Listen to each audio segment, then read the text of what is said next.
দেখতে পাচ্ছেন এটা একটা নারিকেল গাছ। এই নারিকেল গাছটা মারা গেছে, তার গোড়া আছে কিন্তু মাথা নাই। দেখছেন, এটা কিন্তু একটা ইন্টারেস্টিং একটা বিষয়। বন্ধুরা, আমি এখন হাঁটতে বেরোলাম, দেখা যাক কোথায় যাওয়া যায় এবং কি কি আপনাদেরকে দেখানো যায় সেটাই দেখার বিষয়। তো দেখি আপনাদের জন্য ভালো ভালো কিছু কি কি উপহার দেওয়া যায়। আমি এখন চললাম রাস্তায়, আমার সাথে থাকুন। এই রোডে দেখেন অনেক শব্দ করে কিন্তু একটা ইঞ্জিন চালিত ভ্যান আসছে, সাথে একটা কবুতরওয়ালা সম্ভবত হয়তো বাজারের দিকে যাচ্ছে। তার পাশাপাশি একজন সাইকেল নিয়ে আসছে ঘাস নিয়ে, গরু ছাগলকে খাবার, সেই জন্য হয়তো সকাল সকাল ঘাসগুলো কেটে নিয়ে আসছে। দেখি এখন কোনটায় যাওয়া যায় আর কি কি আছে সেগুলো আপনাদেরকে দেখাবো। এইমাত্র আমার পাশ দিয়ে চলে গেল একটা পানের ভ্যান। আজকে যেহেতু সোমবার, আমাদের এলাকায় একটা বিশাল পানের বাজার। পান বলতে আমাদের এলাকায় একটা অর্থকারী ফসল পান।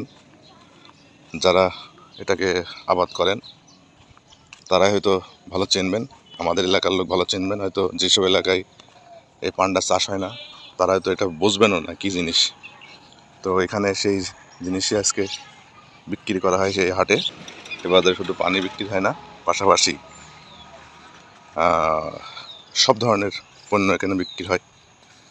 তরি তরকারি থেকে শুরু করে মানে মানুষের নিত্য প্রয়োজনীয় সব কিছুই কিন্তু এক নামে চলে আসছে পান বাজার। তো দেখছেন অনেক অনেক মানুষ সকালবেলা করে, এখন সকাল 8টা বাজে, কিন্তু এত সকাল সকালই দেখেন কত মানুষের ভিড় এই রোডটাতে। তার কারণ বুঝতে হবে আজকে আছে সোমবার, সেই বাজারের দিন। তাই অনেক দূর দূরান্ত থেকে মানুষ প্রয়োজনের তাগিদে ছুটে যাচ্ছেন বাজারের দিকে। আমরাও আজকে যাব সেই বাজারে। তেমন সাপ্তাহিক বাজারটা আমরা এই বাজারেই করে থাকি।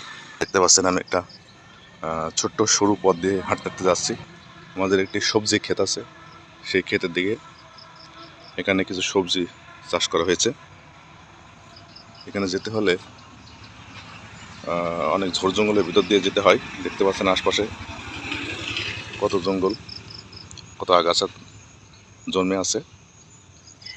এর ভিতর দিয়েই কিন্তু অনেক সাপ পোকামাকড়ের ভয় থাকা সত্ত্বেও প্রয়োজনের তাগিদে কিন্তু যেতে হয়। দেখতে পাচ্ছেন এটা একটা নারিকেল গাছ। এই নারিকেল গাছটা মারা গেছে, তার গোড়া আছে কিন্তু মাথা নাই। দেখছেন, এটা কিন্তু একটা ইন্টারেস্টিং একটা বিষয়।